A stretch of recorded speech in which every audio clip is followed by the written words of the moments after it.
Hello and welcome back to Granted Gardens. Today is my first real day being outside and not being sick. At least not being sick to the point of where I can't move or think properly. I'm getting better, but I'm still a little congested. But I'm excited to be outside.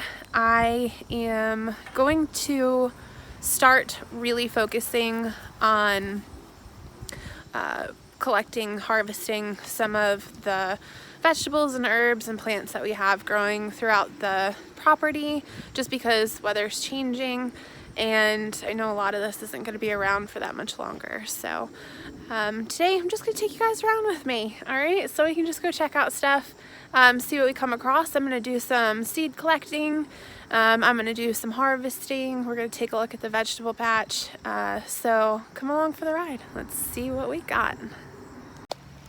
First and foremost, one of the things that I've probably been the most excited about harvesting, growing myself and harvesting, is sage, just because I love the smell of it, I love burning it, and plus if you're into sage sticks can get expensive. I think a pretty decent sized sage stick, maybe 4 to 8 inches, is probably anywhere from $6 to $10. So I've grown a lot of sage. Tyler likes cooking with it, and he has cooked with it a lot, and I never really thought of cooking with it, but every single time he cooks with it, it's delicious. So we've actually got we've got 3 different types of sage in the herb garden.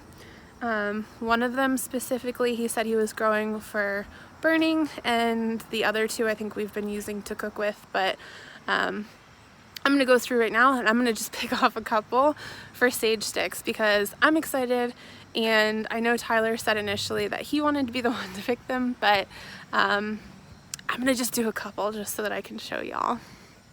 So this guy down here, Tyler actually bought this plant specifically for burning, for drying and burning. So this is a purple leaf sage. What's nice about this sage is the way that it grows. It's pretty easy to just cut off and then wrap and dry. So that'll make a pretty good sage stick all on its own. So we're gonna go ahead, let's see, I think I'm gonna take this one. You can see it goes all the way down here. It gets really woody. Again, you wanna, make sure that you leave a decent amount of the woodiness left. So I think I'm gonna take it at about right in here. So maybe, again, that's gonna be about 5 inches.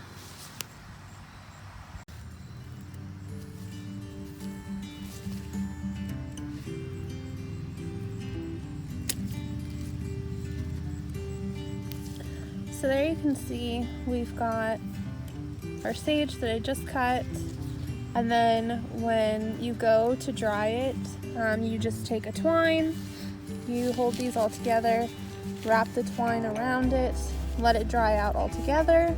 Once it's totally dry, then you can burn it, and the smoke is very, it smells really good, and it's cleansing. So there's actually cleansing properties in sage itself. So it's ideal for flu and cold season. That's beautiful though, isn't it?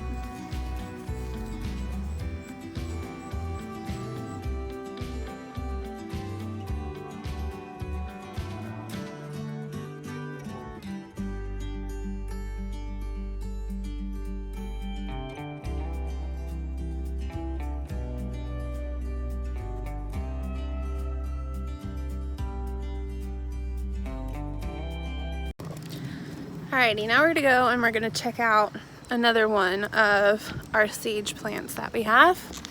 I'm hoping that the tag is still around here somewhere because I do not remember the name to this one, but I'll go give you guys a quick look. Alright, well, we got lucky. The tag is still here. This is just plain Jane garden sage. So you can see the difference in the leaves and kind of the way that that this particular type of sage grows. It's pretty similar to the purple sage, but the purple sage has longer leaves to it. They're thinner and longer, where these ones here are a little bit short and fat. So I'm not sure, you know, exactly what the drying difference would be. I think we do have one of these drying in the house right now, but I'm gonna go ahead and clip off a couple of these for smudge sticks as well.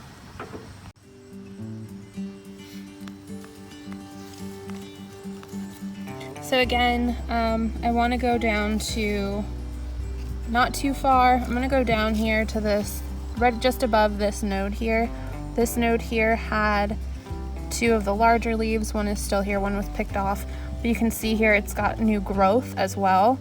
So I'm going to allow that new growth to get bigger by just, so you can see the new growth on this side too. We want to leave them.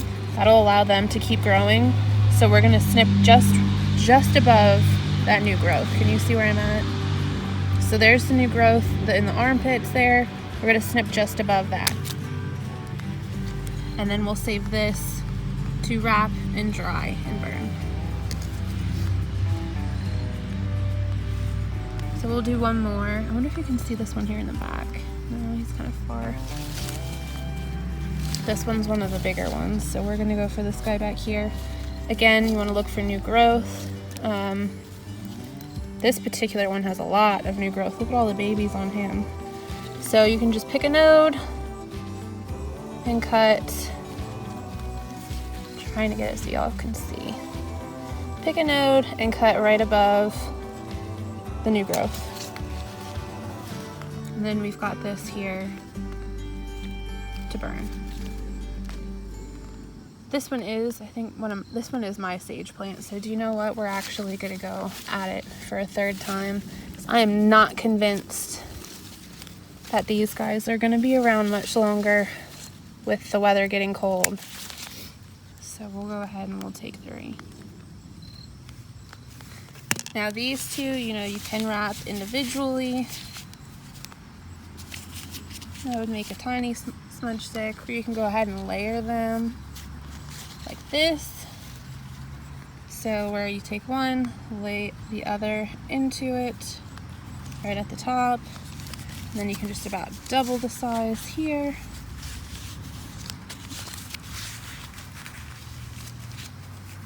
And then just let that dry. I think that there's one more sage plant somewhere. One last sage plant. Let's go see if we can get something from him. Well, I did find the last one. Unfortunately, the marker is gone. So I don't have the name for this one, but it is a type of sage. It's different than the other two, so I'll let you take a peek now. So I do not see any markers.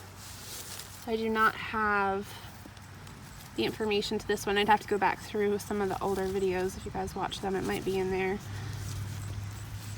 So this one is different from the other two. So here's our garden sage. So the texture looks very similar, but the leaves are definitely shaped different. The garden sage, again, is much shorter and fatter. The leaves on this one are shaped pretty closely to the purple sage. They look very similar in shape and design, other than the fact that they're just not purple. So not sure, but we're gonna go ahead and clip off a couple of these for drying as well.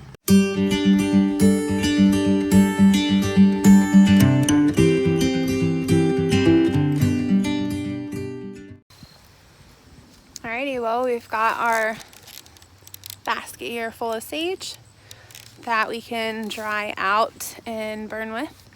One more thing that I really wanted to harvest a bit of today was from the eucalyptus. So we're gonna run out front, and as I get out front, I'm gonna tell you a little bit about the benefits of eucalyptus and why I'm specifically choosing to pick it today. So I had done some research while I was sick and not feeling good, and trying to find anything and everything that would even remotely make me feel any better. So one of the things that I did find was that it is beneficial for you to pick eucalyptus and hang it in your shower. So the idea is that as you hang it in the shower, the steam and the heat from the shower will help to release the oils from within the eucalyptus. And then you breathe that in during your shower, and it's supposed to help with any congestion or head cold stuffiness that you might have. So here we are with my eucalyptus plant. This will be the first time that I've really harvested heavy from him. I have taken off a couple stems here and there throughout the summer just to see if I could learn how to dry them, but that proved to be a bit of a challenge as well. I'm still working on that one. But let's see if we can get a decent bundle off of him today. So here's the eucalyptus. I know I mentioned that I would sweep all of this pine needles up in the last video. No, I haven't gotten to it yet. Mom, if you're watching, I promise it's on my to-do list today. So this is my eucalyptus tree. He has gotten so big. He's literally as tall as I am at this point. So he's 5, I give him 5'8", 5'9". I got a little bit of height on him. But I'm gonna start from the bottom and work my way up. I think that just having like a gap at the bottom would make it look a little bit more natural. I tried to do some homework on how to harvest eucalyptus and I couldn't really find any information. So I did, as I mentioned, try to look into the best practices when harvesting eucalyptus, and my go-to was initially Pinterest, and then I went ahead and went onto Google, and I could not find anything like specific as to how to prune your eucalyptus or how to cut or how to harvest. So I'm kind of shooting off the hip right now. If you have a link or if you have any experience with growing eucalyptus and you could maybe share best practices with me, I would genuinely appreciate it. Go ahead, shoot something in the comments below, or feel free to message me or email me. I always link my email address in the description box. So if you have any information, I would really appreciate it, because I love this thing. I just don't know what I'm supposed to do with it. Like, I don't know how to care for it. So any information would be greatly appreciated. Alrighty, so as I mentioned, we're gonna probably just start from the bottom. Again, I don't know, it just makes the most sense to me. So my pruners are acting up, they keep locking on me.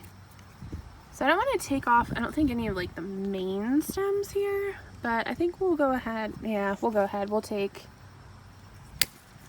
that one and that one, and I'll take that little guy too. Let's see how much that is together. That's a pretty good bunch.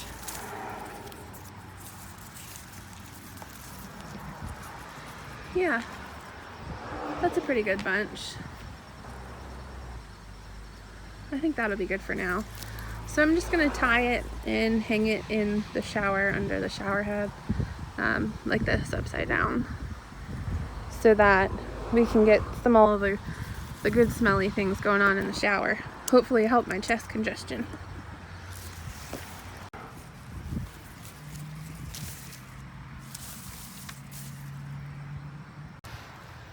Hey, you know what, since we're out here, I think I'm gonna take some of these flowers in with me. They look like they're getting a little droopy and starting to probably break all on their own, so I'm gonna cut a couple. Alright, so these guys here were part of the wildflowers. You should have seen them in my video from last week. They're all getting top heavy. Oh, they smell so good. They're getting top heavy and they're starting to bend, if you can see that. So I think I'm gonna go ahead and just cut some to take in. Why not, right?